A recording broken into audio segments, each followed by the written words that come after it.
और लगातार इस पर रहेगी हमारी नजर। डिटेल्स आप तक पहुंचा रहे हैं और ग्राउंड जीरो से हमारे सहयोगी लगातार पल पल की अपडेट्स भी आप तक पहुंचा रहे हैं। फिलहाल मिल रही जानकारी के अनुसार 15 करोड़ की संख्या में श्रद्धालु प्रयागराज में है, तो इतना बड़ा महाकुंभ है और इसको आयोजन करना इतना आसान नहीं है। इसीलिए मैं समझता हूँ दुर्भाग्य से जो घटना हुई है वो घटित हो गई। अब हमें आगे कार्य करना है, हमें अपना स्नान करना है और हमें ऐसा संदेश देना है, ना भूतो ना भविष्यति, न कभी ऐसा महाकुंभ हुआ न कभी होगा। इससे हमें काम करना है। महाराज जी, इसको अमृत स्नान में स्थान मिलेगा?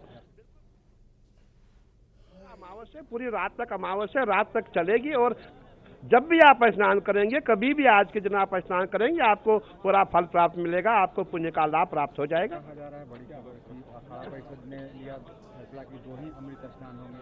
नहीं, ऐसा इसलिए लिया था हमने, जब सुबह अफवाहें चली उस समय हमने ये प्रयास किया कि अगर इतना भीड़ है, इतना क्राउड है, तो हम स्नान कैसे करें। और हमारे घाट ही पूरे बंद हो चुके हैं, हमारे घाटों में पूरे श्रद्धालु आ चुके हैं। हमने जनहित के लिए ये हमने फैसला लिया था, हमने कोई नाराजगी से रूठे नहीं थे, हमने जनहित के लिए, सर्वहित के लिए। संत बड़े परमार्थी शीतल जिनके अंग, तपत भुजाए और की दे दिए अपना रंग। हम तो संत है, हम जनहित में काम करते हैं, सर्वहित में काम करते हैं। इसीलिए हमने कहा था अगर इतनी भीड़ है, हम अपना इतना वैभव जुलूस नहीं ले जा सकते, इसलिए हम स्नान नहीं करेंगे। जब मेरी मेला प्रशासन से बात हो गई, जब सच्चाई सामने आ गई कि लोगों ने दुष्प्रचार किया है, इतनी बड़ी घटना नहीं थी जो लोगों ने इसको बनाया गया। आपने देखा होगा जब भी हमारे सनातन के महापर्व होते हैं तब हमें क्या किया जाता है, ट्रेंड किया जाता है, हमें बदनाम किया जाता है, हमें प्रयास किया जाता है कि जैसे जो शत्रु हमारे होते हैं वो कैसे हमें बदनाम करें। और आपने देखा होगा जब हम यहाँ आए थे तब से आज तक पूरे विरोधी हमारे पीछे लगे हैं। कोई कहता है गंगा में पाप धोने गए हैं, कोई कहता है गंगा में स्नान करने से पापी हो जाओगे, कोई कहता है बीमार हो जाओगे, कोई कहता है वक्फ बोर्ड की भूमि है। कहने का तात्पर्य है कि जितने भी लोग हैं, जितने विरोधी है, सब पूरा महाकुंभ को बदनाम करना चाहते हैं। मैं सभी से करबद्ध विनती करता हूं, आप अफवाहों के चक्कर में ना आए, अफवाहों को ना माने, ये अफवाहें झूठी है। और आप जो है आइए और महाकुंभ में स्नान कीजिए, दिव्य और भव्य महाकुंभ मनाए और ज्ञात अज्ञात के जो आपसे पाप हुई है उससे उसका प्रायश्चित हो जाएगा और आपको पुण्य का लाभ मिलेगा। अमृत स्नान 2 गिने जाएंगे या 3? 3 अमृत स्नान है। एक हम मकर संक्रांति पे हो गया है और एक हमारा ये मौनी अमावस का स्नान है, तीसरा हमारा बसंत पंचमी का स्नान है। तीनों अमृत स्नान पूरे अखाड़े करेंगे, पूरे श्रद्धालु करेंगे, जो भी देश विदेश से यहाँ आए। हर हर महादेव। 2 वाली थी जो अफवाह थी। हाँ बिल्कुल अफवाह थी। हेलो।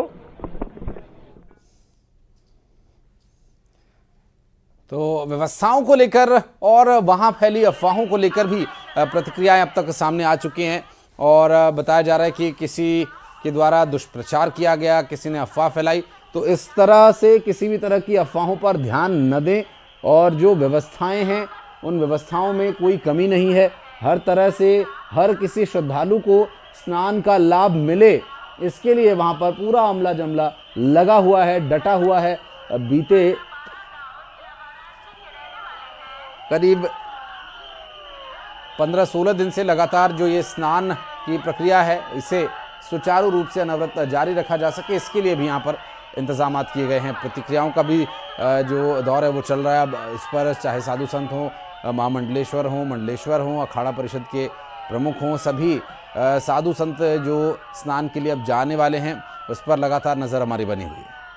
उत्साह है लोगों के अंदर कि आज के इस खास दिन में वो संगम की धरती पर हैं, वो खुश हो रहे हैं। और कल से ही कई सारे श्रद्धालु आकर यहाँ पर जो है इंतजार कर रहे थे कि कब जल्दी से सुबह हो और कब वो यहाँ पर स्नान के लिए जाएं। कई सारे श्रद्धालु जो स्नान कर चुके हैं उनका ये कहना है कि लंबे समय से वो सोचते आ रहे थे कि कब वो यहाँ पर आएंगे और ये अमृत स्नान करेंगे। एक तरह से सपना पूरा हो गया है कई श्रद्धालुओं का।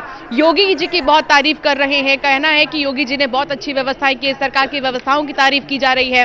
और इस पर मुझे एक बयान प्रधानमंत्री का याद आ जाता है, जब उन्होंने प्रचार प्रसार के दौरान मुख्यमंत्री योगी आदित्यनाथ के लिए कहा था, यूपी प्लस योगी बहुत है उपयोगी। और इसको यहाँ के जो लोग हैं, जितने भी श्रद्धालु आ रहे हैं, दोहराते हुए नजर आ रहे हैं और धन्यवाद कर रहे हैं मुख्यमंत्री योगी आदित्यनाथ का कि बहुत अच्छी व्यवस्था उन्होंने की है, उनको कोई परेशानी नहीं हो रही है। चाहे वो शौचालय की व्यवस्था हो, सबसे ज्यादा चेंजिंग रूम्स जो है महिलाओं के लिए लिए बहुत ज़्यादा आसान कर रहे हैं घाटों पर नहाने के बाद, ताकि उनको कहीं भटकना नहीं पड़ रहा है। पहली बात तो जैसे ही महिलाएं स्नान कर रही हैं वैसे ही वहां पर चेंजिंग रूम उनको अवेलेबल हो रहा है, वो भी संख्या अच्छी खासी है चेंजिंग रूम्स की। इतना ही नहीं बल्कि कांटेक्ट और कम्युनिकेशंस के लिए भी बहुत अच्छे सेंटर्स यहां पर बनाए गए हैं, ताकि कोई भी दिक्कत हो, कोई भी परेशानी हो तो फौरन से आप उन सेंटर्स में जाकर अधिकारियों को बोल सकते हैं कि आपको क्या परेशानी हो रही है, या कोई आपका अपना बिछड़ गया है तो आप इस बारे में जानकारी दे सकते हैं। हर जगह पर चप्पे चप्पे पर आप कह सकती हैं कि 360 डिग्री पर वो घनीभूत होकर के अपने आशीषों से हमें आनंदित, आप्लावित, अनुग्रहित, उपकृत करती हैं। तो जो भी आज मौनी अमावस्या के इस अमृत स्नान में सौभाग्य प्राप्त कर रहे हैं, वे सब मौन पूर्वक जप, तप, ध्यान, भजन पूर्वक स्नान करें। अपने हृदय में भगवान के प्रति अनंत कृतज्ञता का भाव रख करके जो कोई बड़ा दोष जीवन में उसका परित्याग करें और किसी एक बड़े सद्गुण को जीवन में धारण करने का व्रत लें। अपने सनातनी होने का गर्व करें और अनुशासन में भी रहें।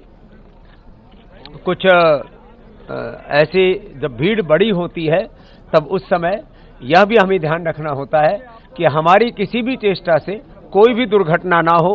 इसके लिए सब लोग ध्यान देंगे तो सारा अनुष्ठान पूरी निर्बाध गति से, निर्विघ्न रूप से संपन्न होगा। महाराज जी, कोई संदेश भी देना चाहेंगे लोगों को आज के दिन से, जो श्रद्धालु आ रहे हैं उनको और सबको? जो भी श्रद्धालु पूरे देश भर से यहाँ आ रहे हैं, क्योंकि करोड़ों की संख्या है, इसलिए धीरज रखें। धर्म का पहला लक्षण धैर्य है। दूसरा, कहीं रुके नहीं, प्रवाह से आगे बढ़ते रहें। संगम का सबको लोभ है कि हम संगम पर जाकर के स्नान करें, तो जो संगम पर न पहुंच पाए तो संगम के स्पर्श से ही चारों ओर स्पर्शित होकर के जल प्रवाहमान है। इसलिए जहां भी जिसको जल प्रवाह दिख रहा है वो जल अमृत जल ही है। उसको त्रिवेणी के संसर्ग से, संपर्क से उसको अमृतत्व उपलब्ध है।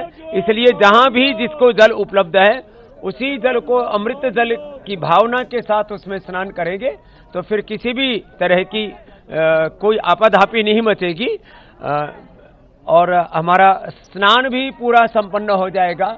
और सनातन का गर्व, ये हिंदू का महापर्व, महाकुंभ, ये हमें अपने अनंत पुण्य भी दे पाएगा।